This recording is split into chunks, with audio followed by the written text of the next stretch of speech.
Welcome and hello, everyone. I'm Todd Fernandez with Climate Crisis Policy, and I'll be your host today. Um, with this effort, we are building something new and exciting with a huge goal to help unite civil society to pass major climate legislation in 2021. This is a daunting undertaking, but things are going great so far. It's almost too fast to keep up, frankly. We had our first call July 1st and the second on July 15th. This is the third, and the response has been strong for moving forward. We had a core team meeting with over 20 folks from all over, and we've had over 30 districts adopted in 15 states already. We also have Corinna Gore from the Center for Earth Ethics helping to engage the faith community, and new folks are reaching out all the time, including Joshua Chafee, a former producer with NBC and All In with Chris Hayes, who's interested in helping us figure out how to promote the solutions in the bills. We'll hear more from him on our next call. Many groups have confirmed that this is an important role to play that is otherwise missing from the national framework so far. So we're proceeding while aware that this is a huge undertaking and not something that we're gonna control or be able to manifest all by ourselves. It's gonna require everyone's participation. The question I always ask myself is whether my organizing is strategically relevant to the end game. And in this instance, and all my other endeavors, it's been passing legislation. So in 2018, we started by pushing the All Fossil Fuels Act, bringing together a coalition of 350 NYC, Food and Water Watch, Climate Hawks Votes, Sunrise Movement, and Democratic Socialists of America. We targeted congressional candidates and elected officials working as a team to secure co-sponsors. And in this process, the Sunrise Movement and Climate Hawks Votes, who are working on the No Fossil Fuel Money Pledge, became very interested in national climate legislation. And at that same time, DSA was working on AOC, Alexandria Ocasio-Cortez's campaign, and she had endorsed the OFF Act and took the No Fossil Fuel Money Pledge. And as it turned out, all of this was a precursor to Sunrise going to Pelosi's office, AOC showing up, and the Green New Deal exploding onto the stage. And the OFF Act was mentioned specifically as a basis for the Green New Deal in those early documents. So I mentioned that to show you that you never know when you start something what kind of catalyst will emerge from it. And already we're seeing the catalytic effects of this organizing as wonderful new groups join in. In 2018, we also adopted districts as we're doing this time. And I adopted my hometown of Tampa, Florida, because people in New York were adopting districts from wherever they were from because we had New York pretty much covered. And it just turned out that Representative Kathy Castor was the representative there. I didn't know her from Adam. We started pushing her office really hard, engaging the legislative director, insisting that they take leadership, using the word climate crisis. We used Food and Water Watch's phone banking system and phone banked their office extensively. And who knew at the time, but later she would become the chair of the House Climate Crisis Select Committee. And now we have a 500-page place report reflecting serious analysis and deep planning. We also have several topical bills being filed, all pointing the way, which we are going over and will continue to go over. So what is our role? I keep asking myself this and will continue to do so.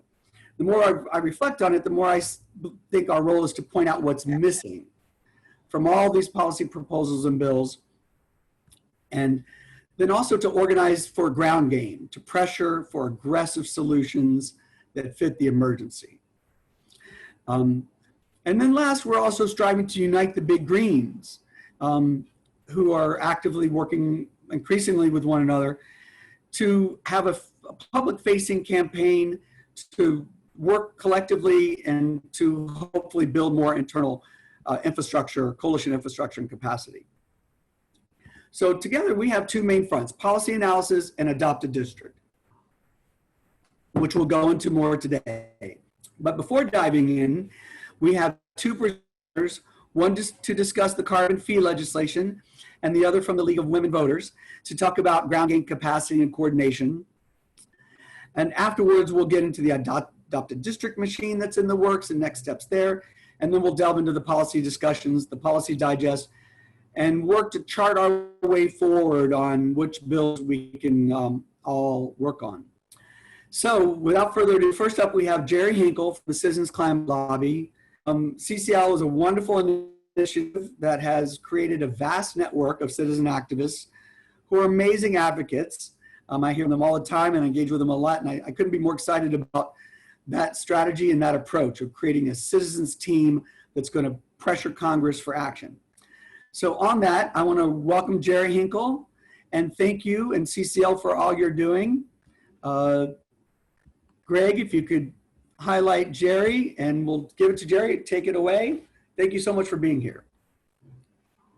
And I am going to share my screen. Is that up? Thank you, Todd. I so appreciate it. I so appreciate, I've been with Citizens Climate Lobby for 10 years and have loved it. And we're unique in that we take a nonpartisan, very respectful approach to the climate conversation.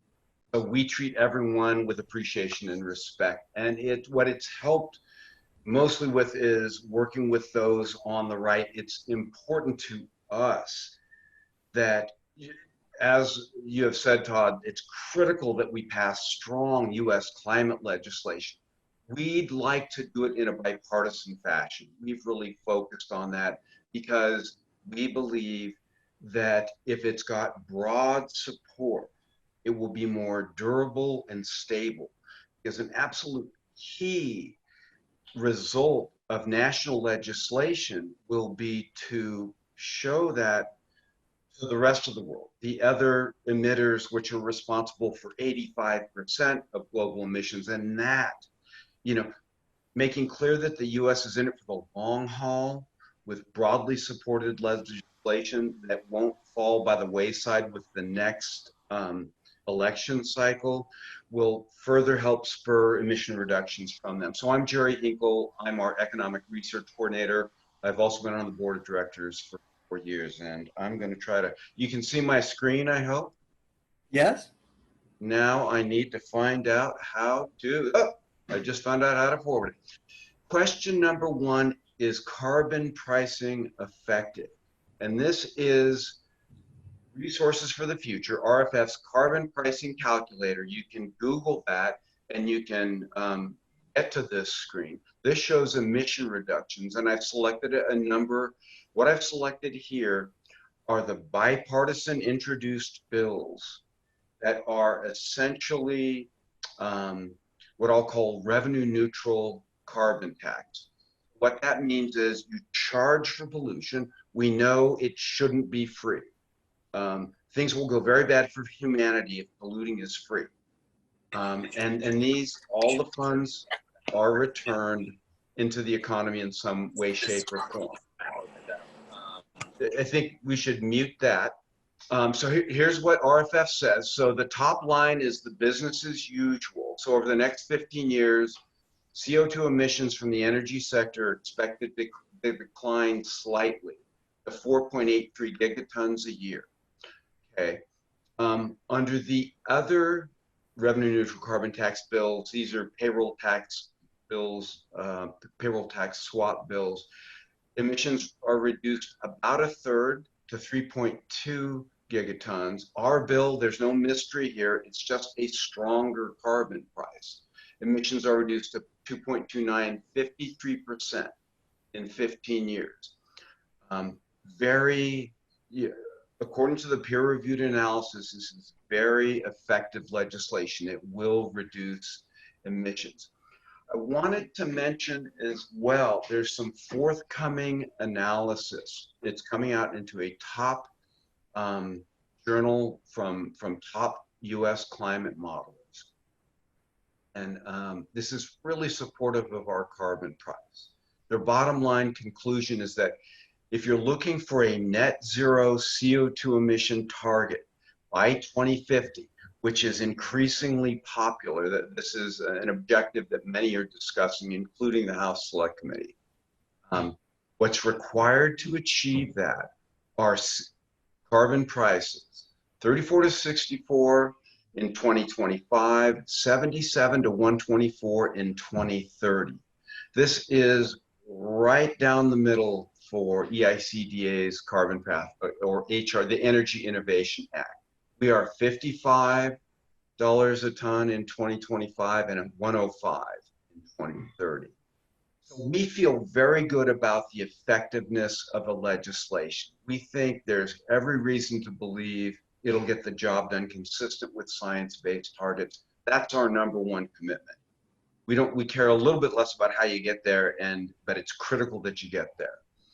I wanted to talk about the economic impacts, which I think they may be of concern to you. They're very much of concern to Congress, and they're very important for the long-term stability and durability of the policy, climate policy.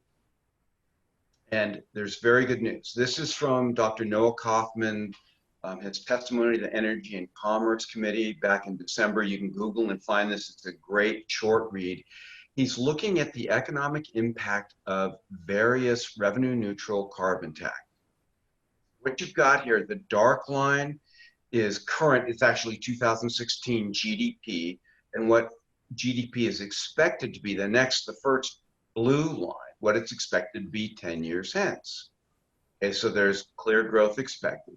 Now, the next 5 bars represent GDP under a set of revenue-neutral carbon tax scenarios.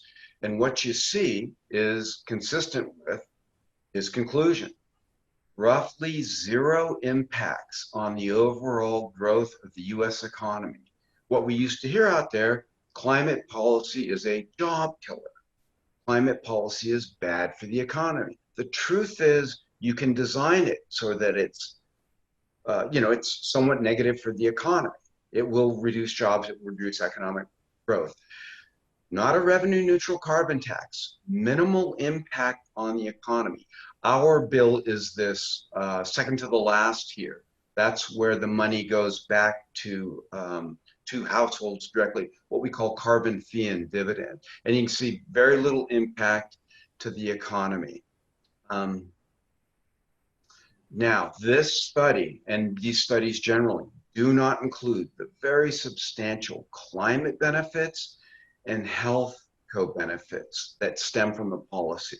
Okay, hundreds of billions a year for the climate benefits, 250 billion is probably the best estimate for the health co-benefits of a bill like ours. Huge benefits from this policy at essentially 0 economic cost. But if you notice, that was so for most any revenue neutral carbon tax, like a payroll tax swap, etc. Why do we prefer the carbon fee and dividend approach? And the answer is on this slide. What you've got on the left axis here is what's referred to as tax burden. So what happens to your net tax burden under these various policies? This, by the way, is also from Dr. Kaufman's December 5th testimony. So you benefit if your tax burden drops. In other words, if the bar goes negative below the line. And you'll notice here a clear distinction. It's the yellow bar, which is consistent with this per capita household rebate. That's the carbon fee and dividend. This is the one policy of the revenue neutral carbon taxes, which are good for the economy, provide significant net benefits. Okay, this is the one that's best for the poor. And it's far and away so. So those most vulnerable in society do well under this policy. That's important. Those are our 2 criteria. Get it done for the climate, significantly reduce emissions consistent with science-based targets, but don't do it on the backs of the poor and the most vulnerable. In fact, help them. And our policy achieves that. This is why, those are the key reasons why economists come out predominantly for a carbon fee and dividend approach.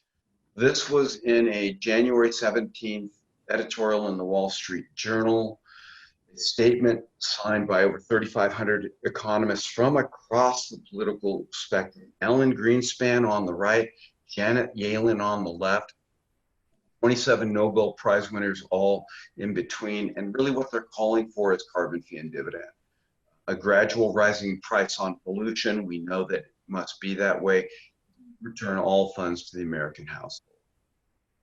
I'm going to wrap up soon. So bottom line, why do we support HR 763 and the carbon dividend approach generally? Our bill reduces emissions consistent with these critical science-based targets, very little economic cost, but provides tremendous climate and health benefits worth hundreds of billions a year. This is a huge win for society and the economy. Financial benefit to the poorest. Because it's a revenue neutral carbon tax, and again, this is our view, it's possible to have broad support. Our understanding is that there are, I'll throw out a number here for you, a couple. 10 Republicans in the Senate, 40 Republicans in the House that are very interested. They know they've got to get behind serious climate action. My understanding is they haven't to this point because they know it's going to stop the president. Why get a target on your back if you know it's not going to get anywhere? We're very hopeful next year that there's a breakthrough on this front. There's not, maybe we need to relook at what we're doing. But key to our approach is that it has strong potential for broad support. Todd also wanted me to address a question concerning our regulatory pause. It's in most of those, it's in all those revenue neutral carbon bills that I had just showed you. There are some that it is not a feature of. Here's what it does. It's a 10-year moratorium on new regulations that would limit greenhouse gas emissions. So in particular, something like some version of the CPP or the Clean Power Plan that was live under the Obama administration. For 10 years, it would prevent enactment of that. And then we'd take a look and see if in fact the carbon price was effective at dramatically reducing greenhouse gas emissions. We believe it will be. It doesn't impact current regulations, air pollution regs, CAFE standards, appliance standards. Everything that's in there now will continue as such. The economic estimates are that our bill will reduce emissions 9 times what the CPP would have by 2030. So, yes, we have got a regulatory pause provision in our legislation, and we did that at the request of the right of center, and we feel like we're not giving anything away. So we feel good about this, and that's our justification. Todd, I think that's really it for my presentation. You had one question that you wanted me to answer. There was a question concerning an exemption in the bill for products, plastics and chemicals, for which the carbon, the greenhouse gases are used to produce these products, but they're essentially sequestered. Unfortunately, plastic lasts for a long time. The carbon is not emitted into the atmosphere. We want to be fair, and so if the production process uses fossil fuels, but they are not released into the atmosphere, don't become greenhouse gases, there's an exemption in the bill. So that's it for me. I'm ready to pass it along. Great, thank you so much, Jerry. We're very excited that CCL's in this conversation and helping. I think we have some feedback. Okay, it seems to have stopped. I just had one quick question. I'm not here to put anybody on the spot, right? Because we're going to be on a journey together. But I was an economic development lawyer for many years in government, and I understand incentives. And I sent you an email and we talked briefly about this. How do you know that? How do we know what the greenhouse gas reductions are going to be? And more importantly, how do we know that this will fuel an expansion of alternative renewable energies at the level and capacity that we need to build out that in order to, counterbalance as we're reducing fossil fuels, we have to replace it with something, right? So how does that analysis work? And I read something from the Columbia University on this, and when they got to the greenhouse gas reduction projections, it became very theoretical. And they weren't as certain as they were about other aspects of things. So I don't know if you have just a quick explanation of that. And I guess in addition to that, it would be like the carbon fee is not necessarily exclusive of other regulatory or mandates or other initiatives, right? So do you see this could be that being part of a package effectively? Great questions, Todd. Thank you. I'll answer them in order. So, two reasons to believe a carbon price will be effective. First, there's the theoretical economic analysis, and there's some uncertainty in that, but it's overwhelming. Look, something gets more expensive, you buy less of it. It worked with cigarettes. If it gets a lot more expensive, it's pretty clear, and there are substitutes, then people are going to move away from it. So that's number one. Number two is it has worked in the past. Europe's had a carbon fee for some time, and there has been a couple of studies recently making clear that where they have been implemented with any significance, that a carbon price does reduce emissions. So we can trust both history and theory on this front. But also, in our bill, we have what's called, to address this very concern, Todd, environmental integrity mechanisms. What happens if you put that price on and it's rising, but it's not getting the job done that you'd hoped? We have targets starting in 2025, and if those targets are not met, the carbon price increases more. Instead of a $10 a year increase, it goes to $15 a year. So we ramp up the carbon price. If the targets still aren't met by 2030, we require in our bill that the EPA comes in and regulates, some of these complementary policies that you're saying could be useful side by side to a carbon price. Those are mandated. They're required by the EPA to develop and keep us on our target to achieve 90% overall emission reduction by 2030. We feel it's pretty darn close to ironclad. Why start with the carbon price? Why not just go out? You're a lawyer. You understand how this works. You tell people you can't pollute anything. And the answer is, and that's why all the economists are behind this, it's a lot more expensive to do it that way. It will detract from economic activity. You're way better off using the market. So we hope that we start with a good, solid carbon price. And if there's other elements of the policy and they strengthen the policy to reduce emissions, that's great. But we think the carbon price needs to be front and central and really the foundation of the carbon emission reduction.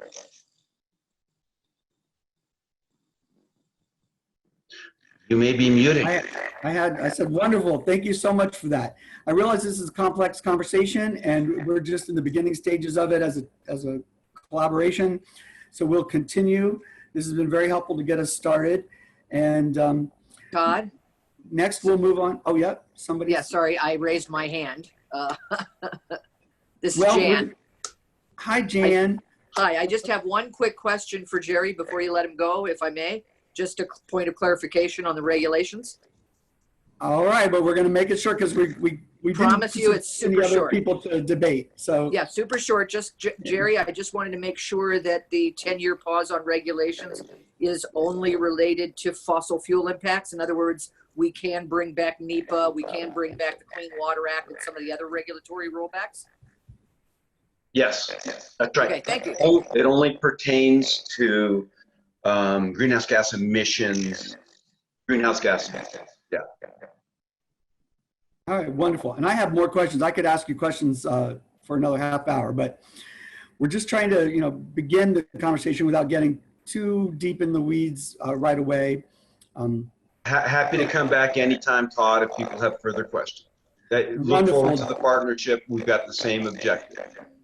Wonderful. I'm so excited to hear that because you really have laid some incredible groundwork, particularly with your network of activists. And that makes me very happy to hear. Okay, and shifting gears, again, thank you, Jerry. We have Diz Swift from the League of Women Voters. And Diz and I spoke on Friday, and she sort of made my night.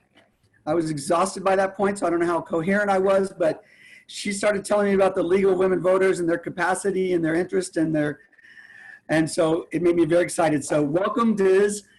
Please take it away. I know you have some screens to share. Thank you, Todd. Now, let's see, we got it right here, I think. Okay, so I am with the League of Women Voters. I'm very proud of that. This is our centennial year. Yes, we've been around for 100 years. And for that period, Diz, I'm going to stop you for a second. Sorry, it sounds very crackly to me. I don't know if anyone else is having audio problems, or is it just me? I'm kidding. Sound is terrible. Is this any better? Yeah, we can hear clearly. Todd. No, sound is going bad. So Greg, I need you try to mute everybody again. Let's have some technical difficulties here. No worries. As I know, everyone is. I see some. All right, everyone's muted again. I'm going to mute myself. Greg, you may want to mute yourself. I just want to say, I think it's Diz. I think it's your audio. Audio? I don't know what to do about it though. Oh, it's still bad. It's still bad. Oh no. Let me try. Can't hear you at all. Can't hear at all. Yes, we understand. So we're working on it. Sorry about that, everyone. I'm going to mute you and ask to unmute you, Diz, and see if that helps. Go ahead and try to unmute yourself again.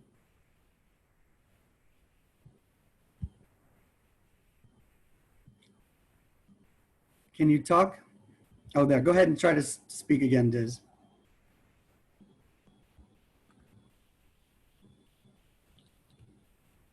I can't hear you. I see little buttons next to yours. Diz, are you trying to say anything? I can't hear you. Maybe check your own system to make sure you're not muted local.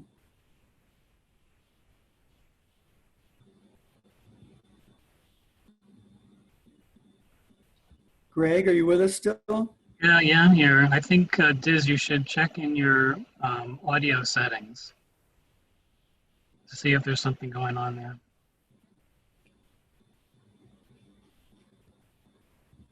We'll give this a second, and I can always move ahead with some other things while we troubleshoot this. Let's see. It was working before. I can't hear you at all, Diz. Now you're completely muted. So make sure you're unmuted. Hi, my name is Shannon. And you might want to sign out and log back in if you want to do that. So while we're troubleshooting Diz's audio, I'll go ahead. Calls in on the phone because I think with her microphone on her computer. Then if she mutes herself on her screen but calls in with her phone, we'll get the visual feed from her computer and the audio feed from her phone. Can you hear me now? Oh, yes, we can hear you now. Okay, super. Wonderful. So if we can go back.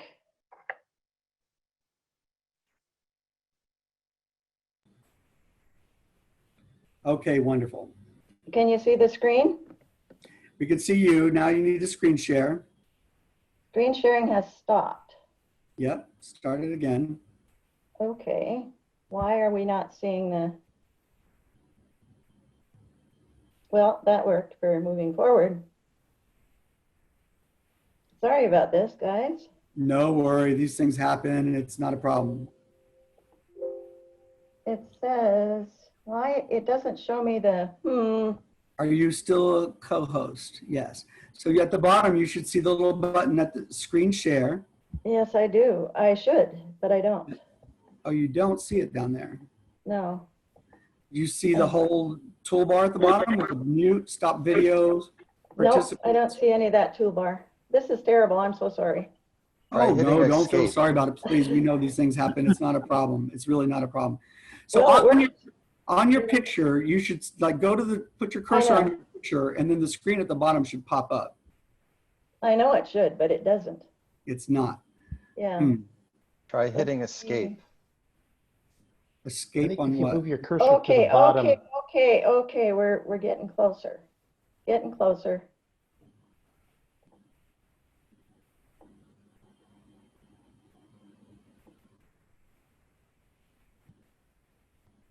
There it comes. Here we Here go. we are. Sorry about that. Yay. And you can hear me now? Yes, You we can hear you see great. and hear. Thank you so much. Okay, Okay, well, wonderful. we'll go ahead and start again. I don't know why that happened. It worked in practice, but never mind. So we are the League of Women Voters, and this is our centennial year. And we're finding 2020 to be an interesting centennial year. Throughout that 100 years, we've been a nonpartisan, activist, grassroots organization. And our primary role is that voting is a critical role in our democracy. We have a saying, making democracy work. Our primary focus is on voting rights in elections, and you probably all are aware of that. But we also have a long history of support for environmental issues, including the Clean Air Act, the Clean Water Act, formation of the EPA, and so forth. And as the climate change urgency has increased, we have increased our emphasis on working on it in the League as well. And today we have a strong effort on climate change education and advocacy.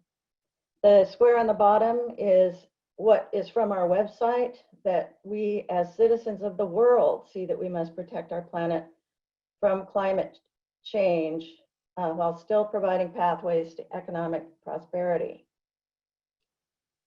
It really is an emergency. Or crisis, either word works for us. The slide on the, or the graph on the top shows actual global CO2 equivalent emissions, continuing to go up and not stopping at all. So we haven't even begun to slow global emissions, but despite all of the warnings, the attempts, the global meetings, the promises, and so forth, it's not working. Mitigation isn't working. And according to the IPCC, to limit the warming to just 1.5 degrees, we need to go down on the bottom graph to 0 by 2050.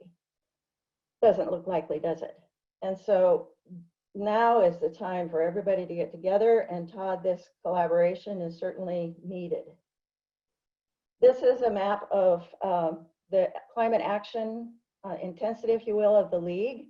The lighter colors are a smaller effort, and increasing intensity of color is a larger effort. You can see we kind of are growing from the coast inland. Interestingly, a strong effort in Colorado and growing in Utah and some of the central states. So this is the climate action only. We have leagues, of course, in all 50 states. We have statewide teams working on specific issues of climate change, and the nationwide teams. This is illustrating our Price on Carbon team. We're not expecting anything federal, and we're actively supporting state and regional efforts, and have been doing that since 2015.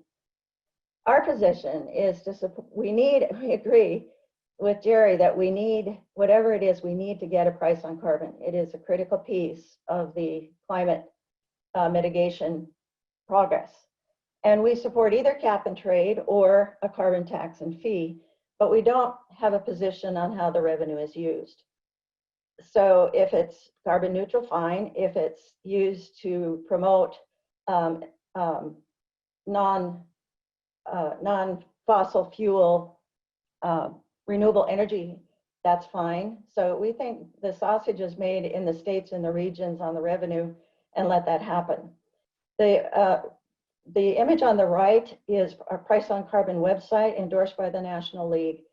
And if you look on the bottom left of that image, it says carbon pricing morphs and Republicans return. If you go to priceoncarbon.org, through that blog, you can get link into a comparison of the 8 bills that are before Congress right now on carbon pricing, including HR 763. The League is nonpartisan and we try very hard to be objective. When we look at legislation, we look at both or all sides of the issue.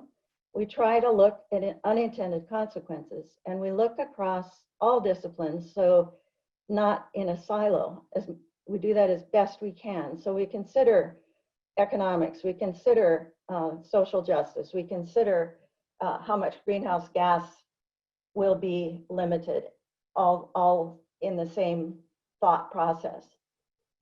We do education and advocacy. The pros and cons you've probably seen, we do during an election cycle. And we look at both sides. We say what supporters say and what those who oppose say and where the money comes from. And so that's the education piece. We also advocate. So on some key issues, we publish something called Vote with the League and explain why we either support or oppose an issue. We are lobbyists and we participate in the lawmaking process, sometimes with the bills, certainly with the elected officials. And we hold elected officials and candidates accountable. We have election information on candidates, we have candidate debates, and we ask, for example, questions on climate. Legislative interviews, every time there's a new legislature or Congress, we go as local level people and interview all of the legislators and the information on that. And of course, we ask about the climate, and the information rolls up to the state and the national. So on federal legislation, which we certainly hope happens, this just shows a little picture of the local leagues, ramping up, going up to the state leagues, going up to the national league. To be a member of the League of Women Voters, you need to join a local league, and then you're automatically in the state and the national. Our positions on issues are based on study and discussion, and sometimes that study and discussion can be long, but we do get to a series, our positions, and we have a whole series of positions. And based on them, then we rely on the US board and US staff to determine our position on federal legislation. But once that's done, then all the leagues down to the grassroots can lobby their members of Congress. So we speak with one voice, which we see as a strength, and that the grassroots and all the way, all across the country, we're delivering the same message. So what we think we bring to climate, and we have an active climate program, as I mentioned, we have the history of League Community Action. We are nonpartisan, as is CCL. We have a broader perspective than just climate or just one aspect of climate. We have the experience of informing voters and get out the vote efforts, of course. We can do that always, but also for specifically on climate efforts. And we hold elected officials accountable.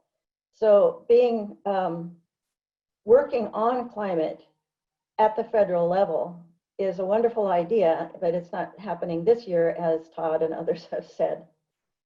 So it really is a climate emergency, and it's time for all hands on deck, and the League is definitely on deck.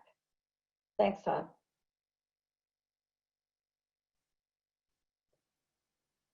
That's all I have to say. That's wonderful, Diz. I keep doing that. I'm so sorry. This is so exciting because it's really about capacity, right? I mean, all I think about is capacity. Where's the infrastructure? And now I see there are organizations that already have infrastructure and capacity. So it's wonderful to have building blocks of that magnitude, and I couldn't be more excited. So Diz, one quick question, and you and I talked about this a little bit by email. To give people something to do this year and to get the network growing, and you know, it takes a long time just to get the logistics in place. You have them, but in terms of all the other groups that are working on this, we were talking about coming up with a climate bill package based on existing bills that have, you know, extensive support and their coalitions, et cetera. And at the same time, and we'll talk about this later on the call more, but we have 3 months really of this legislative session, August, September, October. I think a lot of the elected officials that we'll be targeting, several will still probably be in office. So The question though is, what do you see the value of doing a climate bill package with 8 bills as an organizing tool to get people drawn into that conversation? And what do you think about the timing and just our general idea about how we're going about this and identifying what's missing, et cetera? What are your thoughts since you go through this journey quite a bit? The time, of course, is way too short, but one of the things you said, I think in the first call, was very, very important, that we need to look for areas of commonality, not areas of difference. And as Jerry said, bipartisan is really important if we're going to get anything federal.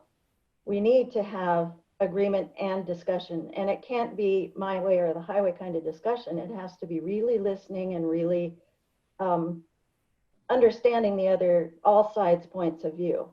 So looking for commonality, absolutely. If we have an 8-bill package or whatever number, and we discuss it, what we can do is we will find that commonality, whether it's what's missing or something that is absolutely too disputed to have bipartisan support. Then where do we have commonality? And that discussion is very important. So yes, having a bill package would be helpful to raise the discussion, because I suspect our discussion might mirror the Climate Solutions Caucus. Mm-hmm. Great, great. Wonderful. Jerry, anything you wanted to add on that point, or are you good? I think we're in complete agreement. And at the end of the day, what your organization, our organization, Liz's organization is doing is creating the political will to make something happen. I'll underline what you said, it's high pass time. We're not too late. We can make an incredible difference, but we need to get going now. And what the people on this call can do, be it through CCL, League of Women Voters, 350, is stand up and demand, we would say in a respectful way, climate action next year. Congress, in terms of the actual policy, Congress is probably going to make the sausage on that. They're going to do what they can get passed. And that is a complicated and an imperfect process. And I'm okay with that. I love our democracy. But there cannot be an option of no action next year. This has got to happen. And if I could add, let's not make the perfect the enemy of the good. We just need to get started. And on carbon pricing, for example, we just need to get a price on carbon.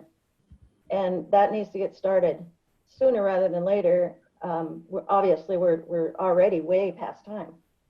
So let's not let the perfect be the enemy of the good. We need to listen to each other, and we need to do it in a bipartisan way. And as Jerry says, absolutely respectful. We really need to listen. Great. Wonderful. Well, I feel inspired by this affirmations and just the fact that all these wonderful people have been in this conversation. It's given me hope that I didn't have. And I think we all realize that next year there's a window of opportunity that's going to present itself unlike any that we've had before. And we're going to go all in next year and make sure, but we have to, I really keep coming back to the idea, we have to be ready for that. In the Affordable Care Act, they went in and took them 2 years and they didn't get what they wanted. And we can't waste any more time. So however we do it, we need to get toward agreement, at least on a process of communication and collaboration on logistics and some marketing and promotion of solutions and bills, and ready to act simultaneously to congressional districts. And of course, the direct action pieces of all that will be important, but really on the policy front. So there's a lot to do, but we have the next 6 months to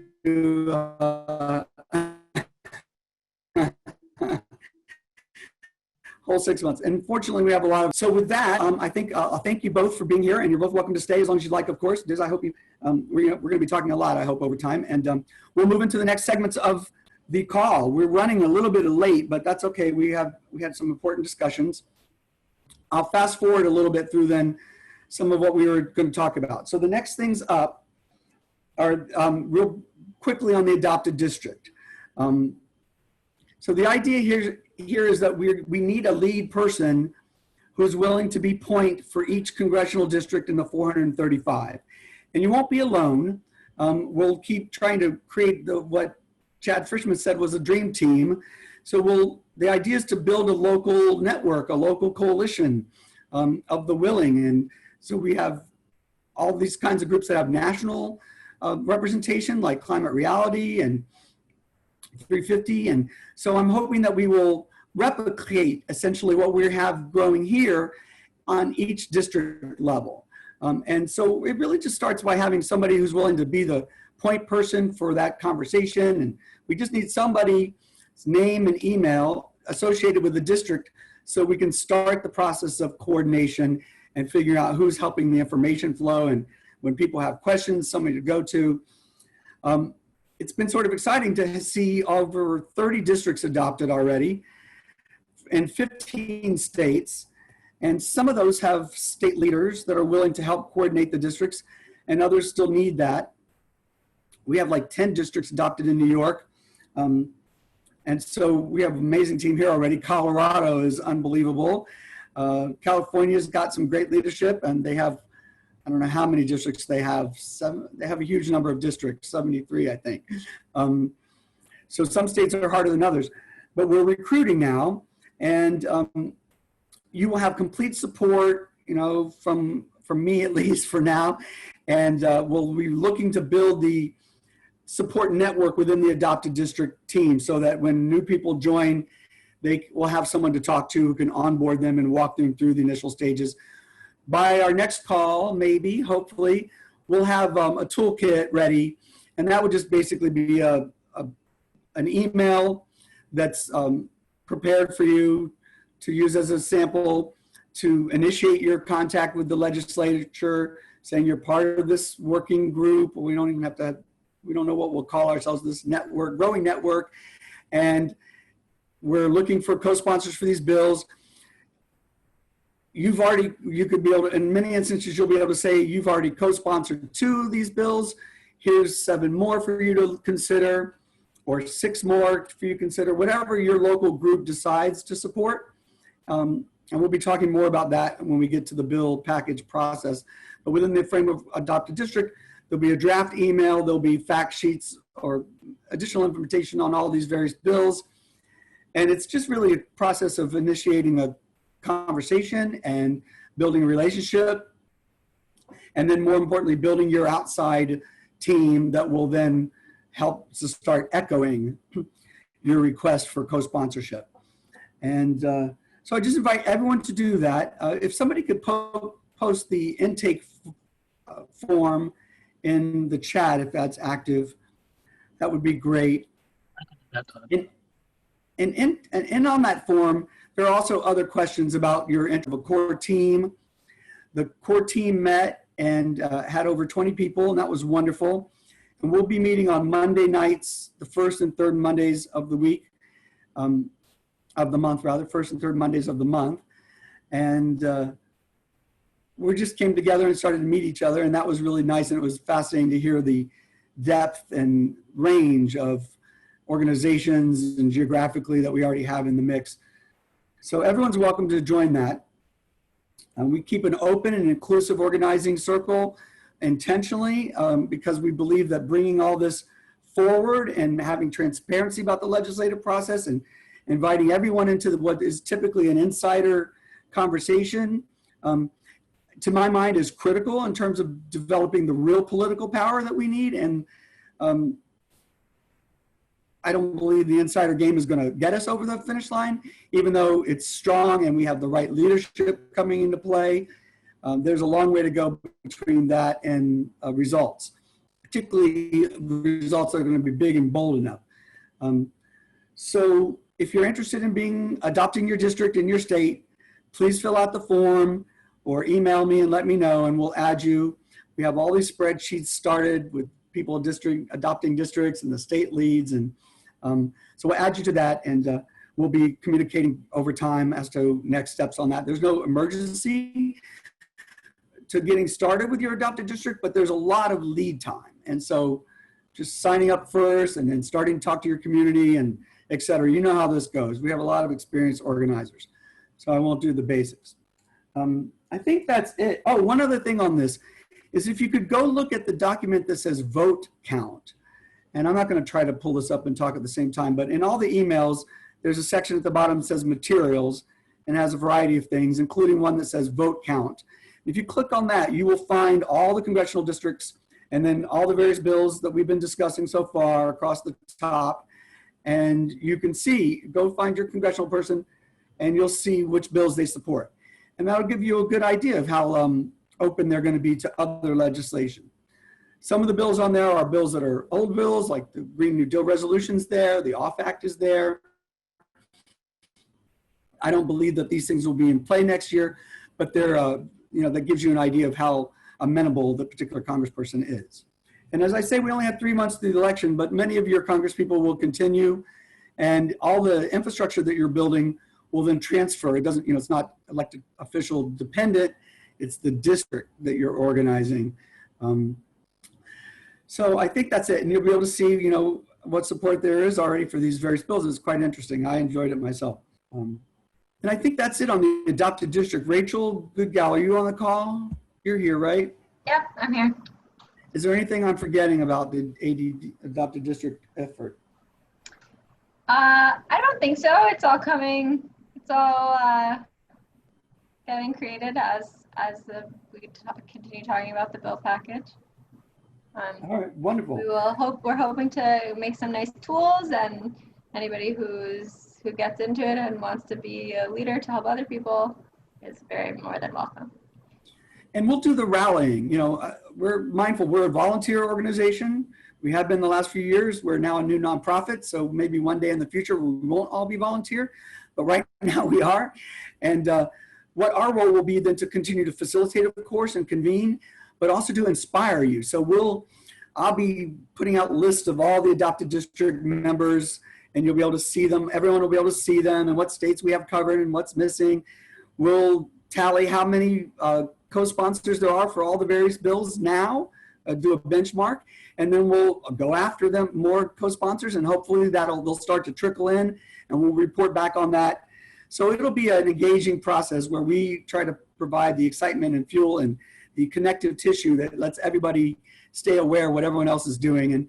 And future calls will be featuring people who have adopted the districts or adopted their state, and we'll be inviting them to come on and present a little bit about what's going on in their state. And that way we'll feed off of each other's energy and fuel each other forward. And that's a big piece of what we do. And we did that in the OFF Act, and it got everybody very excited as one co-sponsor after another came in. It showed the viability of congressional action and our power to work together and make that happen. So, okay, next we're going to talk about the Policy Digest. And Rachel Goodgal is going to take you more deeply into the Policy Digest. And this is intentional to lure us all into the weeds of policy. Rachel, you want to take it away? She'll spend a few minutes on that, and then we're going to talk a little bit more about the bills that we've been discussing and getting some feedback on that. Sure. So we've been talking this week and the last few calls about a lot of great different bills that have been filed in various sectors of what we need to do for climate solutions. So some of you already know about, most of you probably already know about the Climate Crisis Policy Digest, which is this website that we compiled, which has almost all of these bills in it, but also has a huge variety of proposals from nonprofits, academics, think tanks, etc. So we just wanted to take a little time to look into that today to show the breadth of the solutions that are being proposed to match what is needed, and to start us thinking about what might be missing in some of these bills.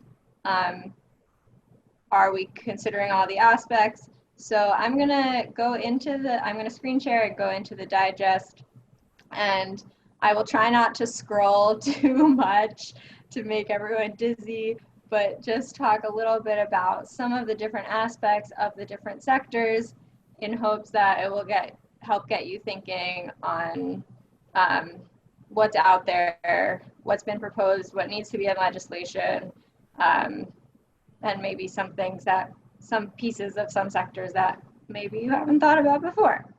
Okay, so let me get on here. Share screen. Does everyone see my screen? I can't see you now, so someone give me a yes. Yes. Yes. Welcome. Great, thank you. Okay, so climatecrisispolicy.org. Many of you have probably been on this before, so I won't talk too much about the basics, but I'm just going to take us into the various sectors and talk a little bit about, as you can see, each of these sectors has like a ton of subtopics, and all of these are different aspects of solutions that many are incorporated with the bills that we've talked about the last several weeks, but not all are, and there's just so much to think about. So first into electricity. So here I'm just gonna stop so I don't scroll and make everyone crazy. There's a ton, in here we have a large general section because there are a lot of proposals that just talk about goals and where we need to be in terms of renewable energy. But then there are also categories on, and the general also includes proposals like banning fracking and banning all new fossil fuel construction, making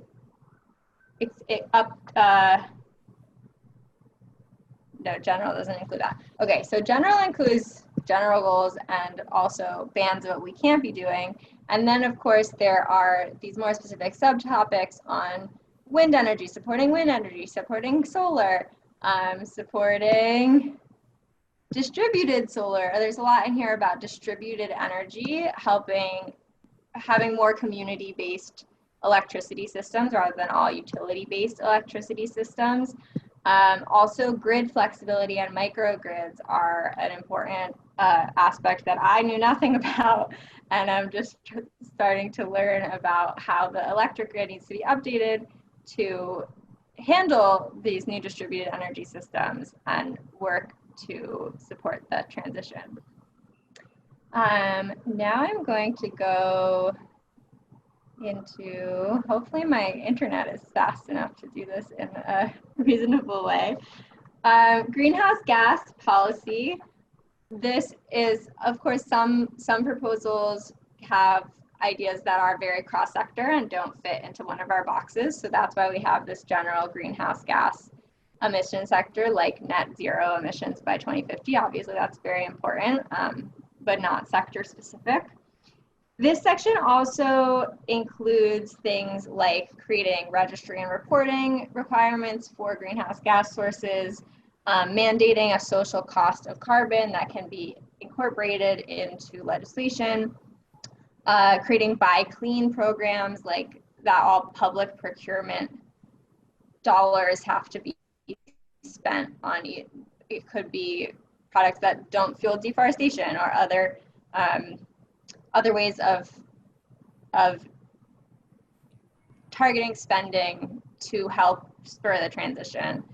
And also there are some limited, but some aspects of financing, like a national climate bank. On this page, we also have the carbon fees section. So it includes the Energy Innovation and Carbon Dividend Act that we just heard about, and also several other carbon tax and carbon cap and carbon fee proposals to compare how some of those do it in different ways. Then, okay, food and agriculture. There are two sections on food and agriculture. Actually, one is called food and agriculture, which has the more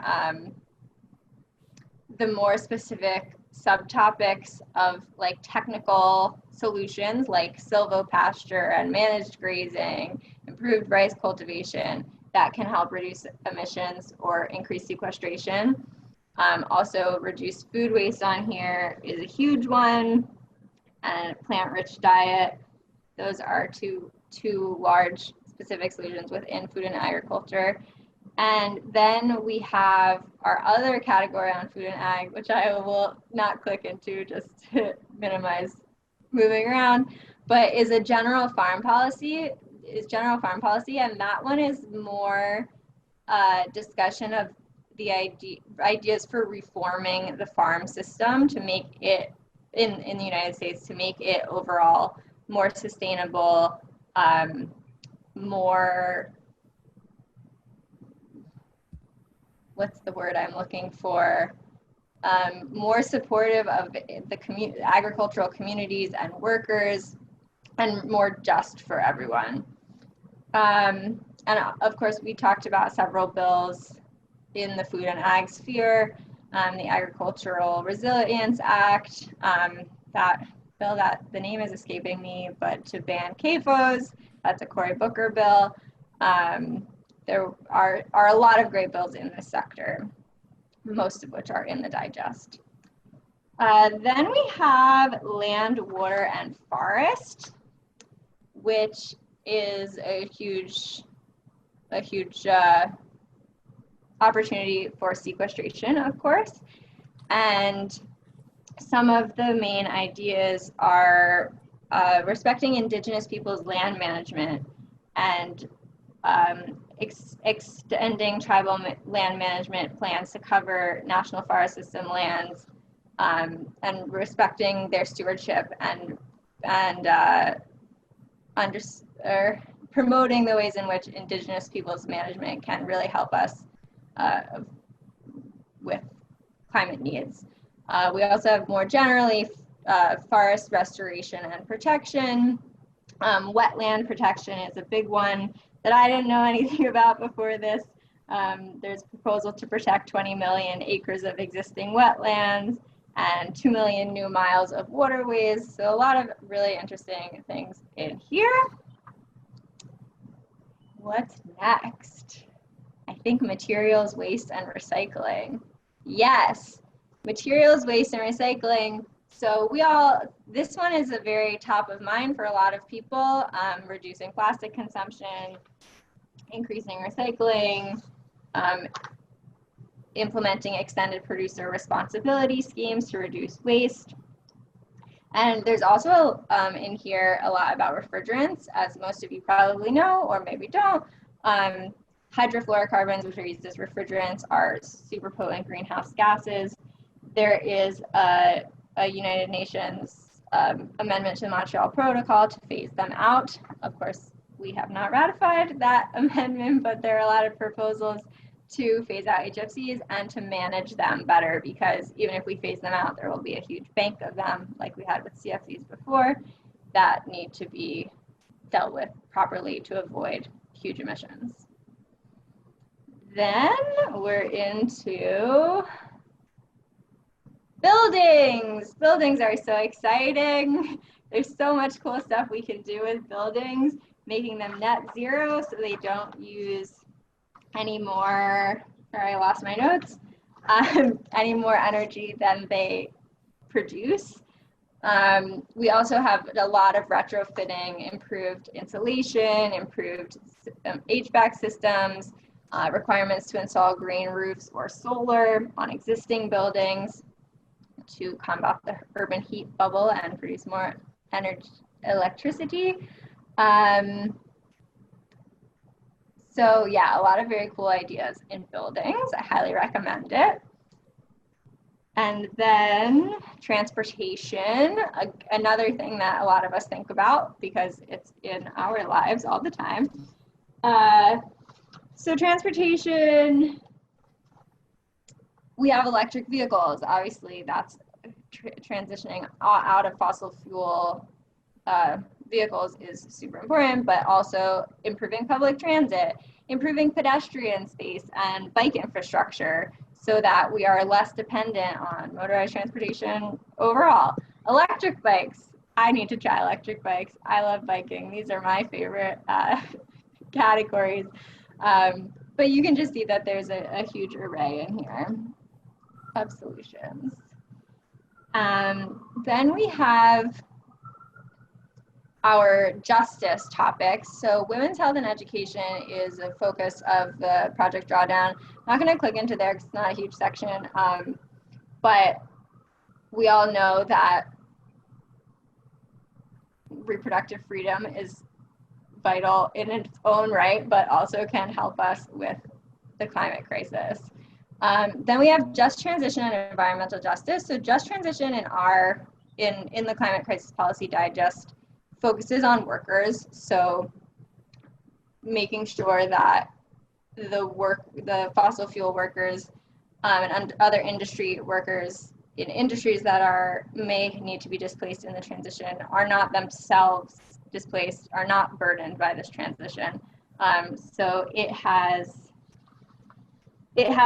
proposals like creating a national center for workforce development to provide training and skills to transitioning workers. Also ensuring transition benefits for displaced fossil fuel workers, including unemployment insurance, healthcare, pensions, and job training. And then the last topic, last but certainly not least, is on here is environmental justice. So I guess the first sentence says it, climate crisis affects everyone, but it doesn't affect everyone equally. We all know that.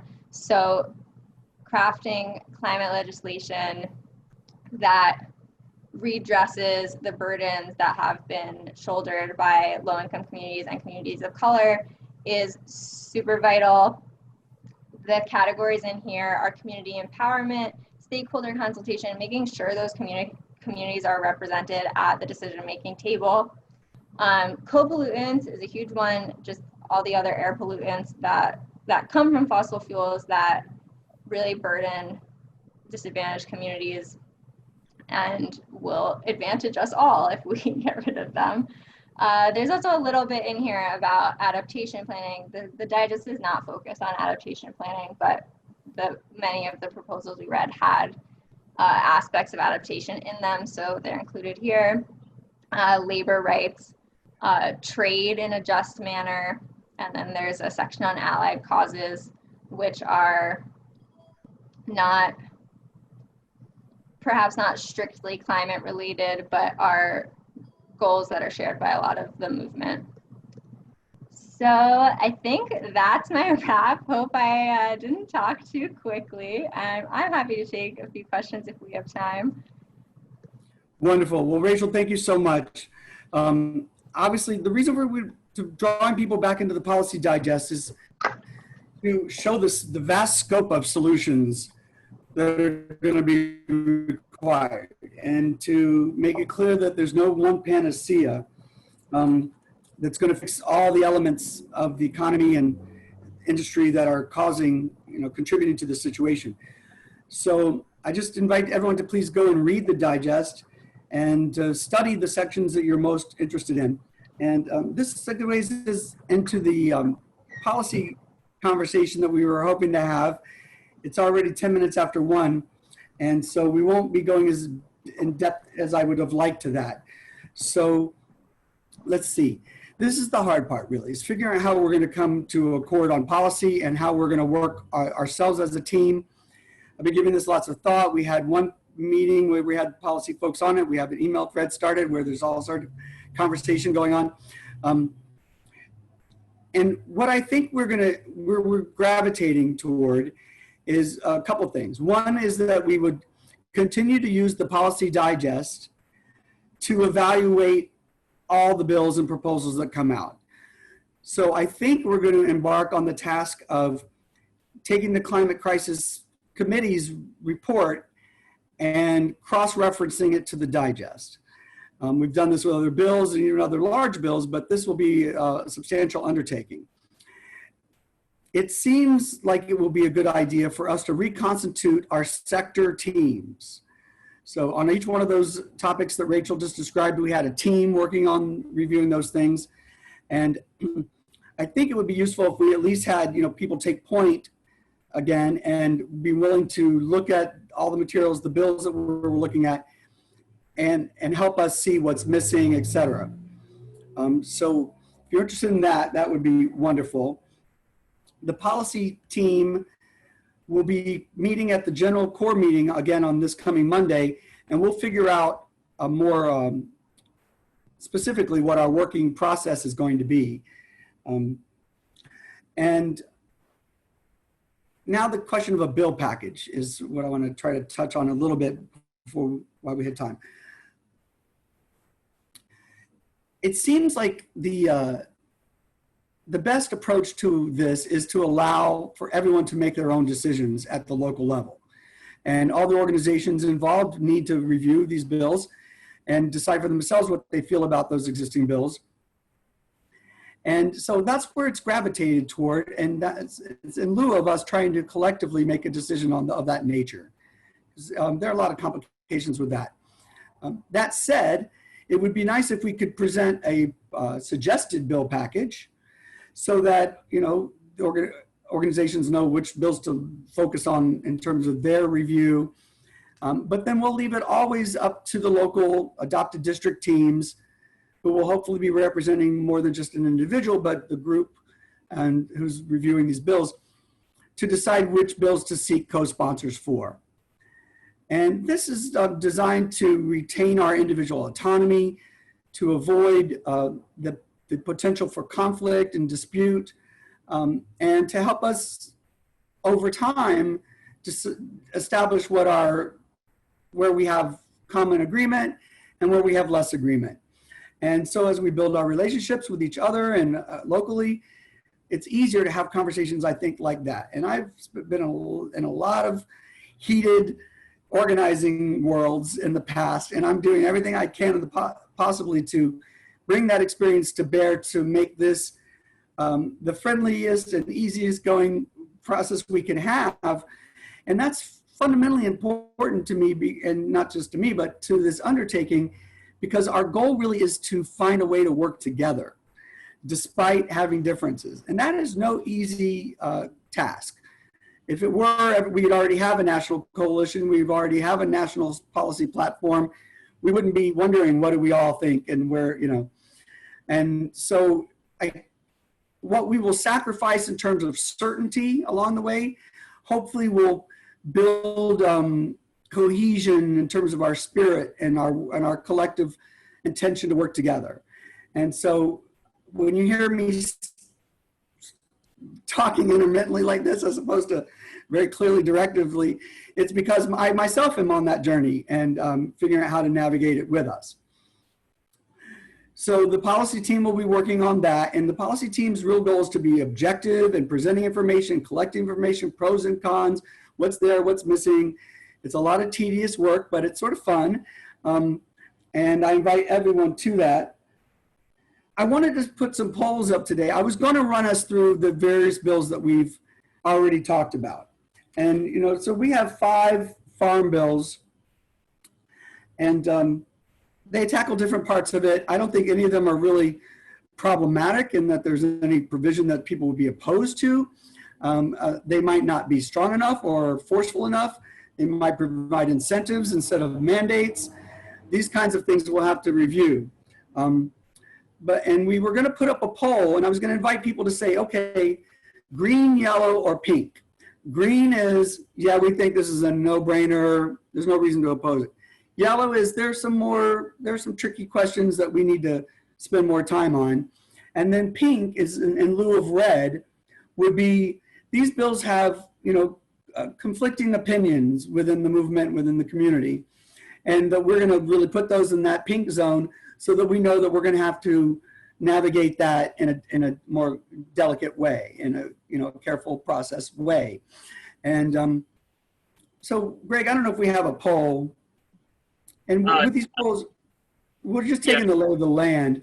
And I guess my only question is whether you think this kind of coding system might be an approach. I don't know that, Craig, we have that poll question actually. I have the other questions. I wasn't able to put all of those questions in the poll. So, wonder how we can. I couldn't do the color coding one. Okay, so that's all right. Then the other thing I'll just raise is the criteria that we were looking at to try to have some standard criteria, and that is whether it has broad coalition support, piece of legislation. whether it's well represented in the policy digest, drawdown, and the Sabin Center. And then the next piece of that puzzle is greenhouse gas reduction projections. And we're talking to the drawdown folks about how to start to quantify some of that, and some of these bills do and some of them don't. But I think what we'll do then is with each bill, we will list them, and we'll have that kind of information represented. And the last thing I'm going to do is share my screen real quick and show you what we're doing on the website, where we're going to put all of these. We're going to have a new section of the website that has bill overviews, the districts, and group endorsements. So the bill overview will have a list of the bills that you can see here. And you click on it and it will open up and you'll see how many votes there are, how many group endorsements there are. I think those are the two criteria we'll have there. But when you click on the bill itself, it'll open and it'll have the information that I just recited. So that'll help inform your discussions at the local level. Have bill summaries, it'll have lead contacts for the group that's behind the bill. It'll have a lead person for congressional liaisons to contact behind the scenes as they're deciding what to do. We'll have the districts, and here we'll have all the districts listed, as you can see. And then on the far right, it'll have how many bills this person has sponsored, and then it'll have the adopted district lead. And you click on this, it'll have your name and your email so that other people who are interested in your district can find you. And then the last page is the adopted the congressional groups, the groups. And it have all the groups listed and which of the bills on our list so far they have co-sponsored. And there are already 1,500 or so groups in this list. And we're working to gather those emails to contact them about if you've co-sponsored this bill, maybe you could co-sponsor these others. So I realize this is a lot of information. Some of it we've covered before. But this is the question then as we continue. What are we going to do on these meetings if we're going to have them every 2 weeks? It's a lot, frankly, to prepare for 4 meetings a month. The 2 core meetings and then 2 of these public meetings. It has me constantly on my toes. When the weather's no longer beautiful and I don't mind being inside all the time, it will be a little bit easier. I just want to make sure that we're using everyone's time wisely and that we want to be on a call, every 2 weeks. And if there's benefit to that. So we'll be mulling that over. I don't know if we could, people could raise their hands to speak if you think we should continue having every 2 weeks. Just that'll give us an idea. Somebody could see when people click on there, raise your hand if you know how to do that. That's all right. We're not going to get all the feedback we'd like today on these ideas. We're just putting them out there. And I guess we're getting to the end of it. I don't know if there's anything else anyone. Do you want me to run the polls that we did create? Great. Let's see what the polls are. Let's see. I gave them to you this morning, and I'm still not sure any of them are particularly germane because we didn't get to dive into these bills in the extent I wanted to. Can you see them? I don't see any polls yet. One is select a criteria for inclusion. Let's look at that poll. I don't see it up though. Do you think it's all I think it's 3 questions. Oh, maybe I have to click polls. If you click on polls, yeah. Oh, here they are. So select the criteria for inclusion of a bill package. If people want to fill that poll out, that would be great. If you agree with these things. And then the next question is, do you think it's best to allow local groups to decide which bills to include in their lobbying package? And then the last, is it okay for this effort to include a list of suggested bills in a package based on the criteria?